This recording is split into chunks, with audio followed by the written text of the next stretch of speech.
Bonjour à tous, je vous retrouve aujourd'hui dans cette vidéo où je vais vous parler de comment est-ce que je suis partie faire mes études aux États-Unis. Alors cette vidéo, ce n'est pas une vidéo de conseils, c'est vraiment une vidéo où je vous donne mon expérience propre. Les vidéos de conseils, je les réserve pour de futures vidéos justement. Mais pour le moment, je pensais que c'était important de vous expliquer rapidement le comment et le pourquoi je suis ici aux États-Unis. Donc pour comprendre tout ça, il faut remonter au collège. Donc au collège, j'étais dans une section bilingue. Donc c'est là que j'ai pris goût à l'anglais, que je suis vraiment tombée amoureuse de la langue anglaise. Il n'y a pas d'autre mot pour ça. C'est une langue que j'adore, que je préfère au français même. Je sais que ça peut surprendre certaines personnes, mais voilà, c'est une langue que j'affectionne beaucoup. Et puis en quatrième, je suis partie en famille d'accueil pendant 2 semaines. Donc je suis partie en famille d'accueil, c'est-à-dire c'était les amis de la sœur de mon beau-père. Donc voilà, je suis partie 2 semaines chez eux, donc c'était en Pennsylvanie et en Floride, toute seule. Et je suis juste tombée amoureuse des États-Unis, je suis tombée amoureuse des gens là-bas, je suis tombée amoureuse de la mentalité, de la culture. Et je savais quand je suis rentrée, c'était les États-Unis, c'est là que je veux vivre, c'est là que je veux travailler, c'est là que je veux faire mes études. Mais je ne pensais pas que c'était possible de partir faire ses études aux États-Unis juste après le lycée. Ce n'était pas quelque chose que j'avais en tête. Donc on avance, j'arrive au lycée, donc toujours dans une section bilingue. Je continue à pratiquer mon anglais, essayer de m'améliorer là-dedans. Et puis arrive la terminale et les inscriptions post-bac. Donc je commence à regarder les écoles qui m'intéressent. Je savais que je voulais faire du droit, donc je regarde des écoles de droit. Mais j'avais toujours cette idée que je voulais partir aux États-Unis. Donc je ne voulais pas perdre mon anglais, je voulais pouvoir faire du droit américain. Donc j'ai regardé des écoles qui offraient des formations de droit américain ou des programmes d'échange avec les États-Unis. J'ai trouvé plusieurs écoles et certaines d'entre elles me demandaient de passer le TOEFL qui est un examen d'anglais. Donc, je pensais que c'était juste un examen qui est utilisé en France. Bien, j'avais tort, c'est un examen qui est également utilisé par les universités américaines. C'est en fait l'examen que les universités américaines demandent aux élèves internationaux pour vérifier qu'ils ont le niveau minimum pour venir étudier aux États-Unis, pour qu'ils puissent comprendre les cours tout simplement. J'ai donc passé ce test, c'était début décembre il me semble, ou fin novembre. J'ai eu les résultats sous 10 jours. Et ensuite, le 24 décembre, c'est le 24 décembre 2013, j'ai eu une université américaine, donc une université, c'était Wichita University, quelque chose comme ça, qui est une université en plein milieu du Kansas, qui m'a envoyé un email me disant qu'ils avaient vu mes résultats du TOEFL, parce que oui, les résultats du TOEFL sont en fait mis dans une base de données, je suppose, auxquelles les écoles ont accès, et ils ont vu mes résultats et ils étaient intéressés que je renvoie le reste de ma candidature parce qu'ils pensaient que j'étais le genre d'élève qu'ils recherchaient, si on veut. Donc j'étais ravie, j'étais très très contente, c'était un très beau cadeau de Noël, il n'y a pas à dire. Et du coup je me suis rendu compte que en fait j'avais peut-être pas besoin de faire mes études en France l'année d'après, je pouvais peut-être tout simplement partir juste après le bac. Donc en janvier, j'ai commencé à me pencher sur cette question. J'avais une prof d'anglais qui était américaine qui m'a aidée donc à comprendre un petit peu ce dont j'avais besoin.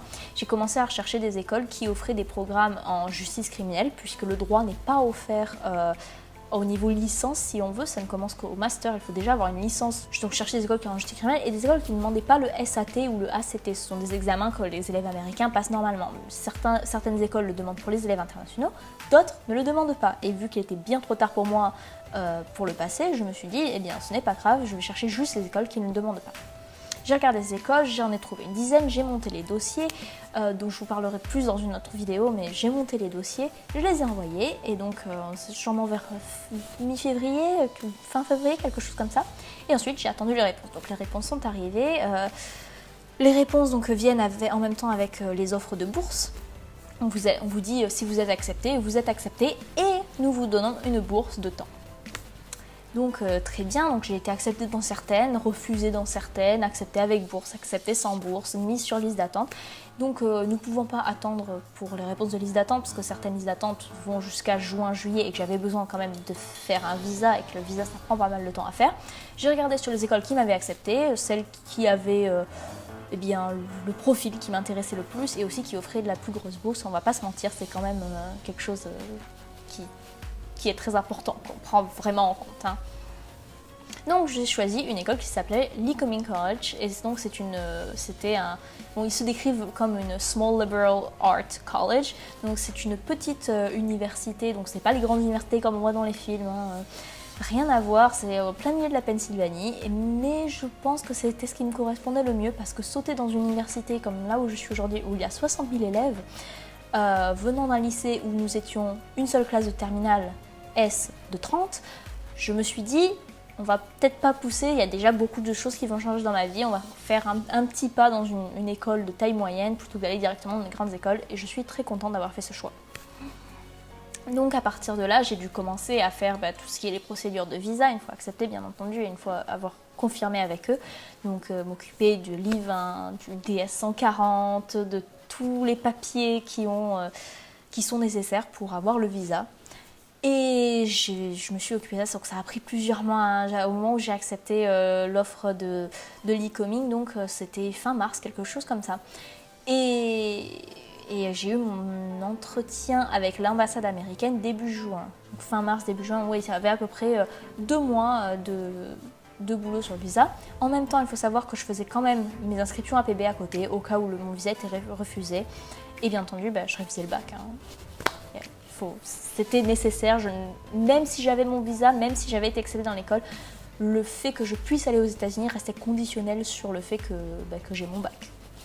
Donc, c'était pas, fallait le passer. Donc je fais ça, j'ai eu mon visa en juin et à partir de là, donc j'ai fini mon bac, j'ai passé le bac, j'ai eu mon bac, j'ai travaillé cet été-là, j'ai profité de mon été et ensuite le 15 août 2014, oui, ça, 2014, je suis partie aux États-Unis. Donc je suis arrivée à New York, un membre de l'université m'a récupérée à JFK, donc le grand aéroport de New York, et m'a amenée jusqu'en Pennsylvanie. Là, cet été-là, j'avais parlé avec une élève américaine qui allait dans la même université que moi.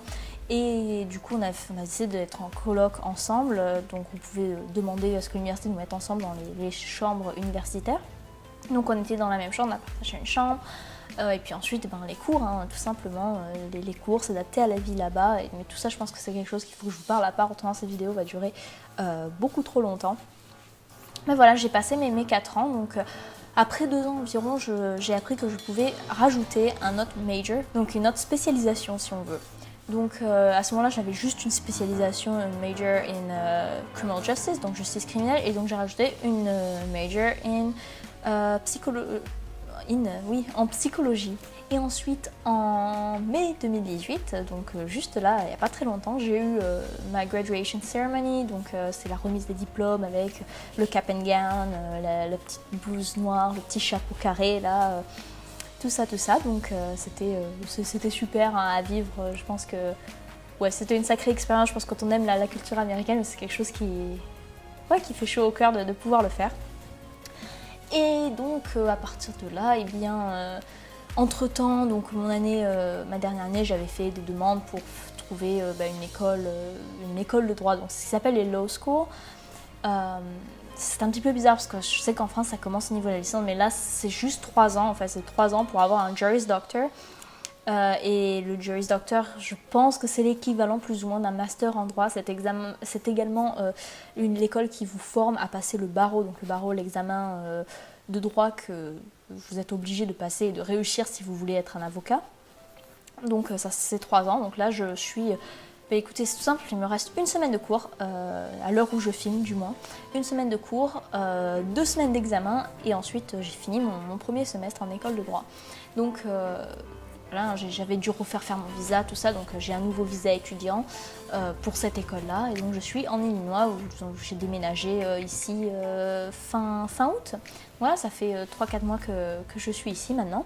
Donc avec ça, je pense que ça couvre les bases de un petit peu qui je suis, comment est-ce que je suis arrivée là. Si vous avez des questions spécifiques, je suis toujours ravie de vous y répondre. Donc voilà, avec tout ça dit, je pense que c'est un bon début pour cette vidéo, pour cette première vidéo pour vous expliquer un peu comment je suis arrivée là. Et sur ce, je vous dis tout simplement à bientôt. Et puis on se voit dans la prochaine vidéo. Bye bye!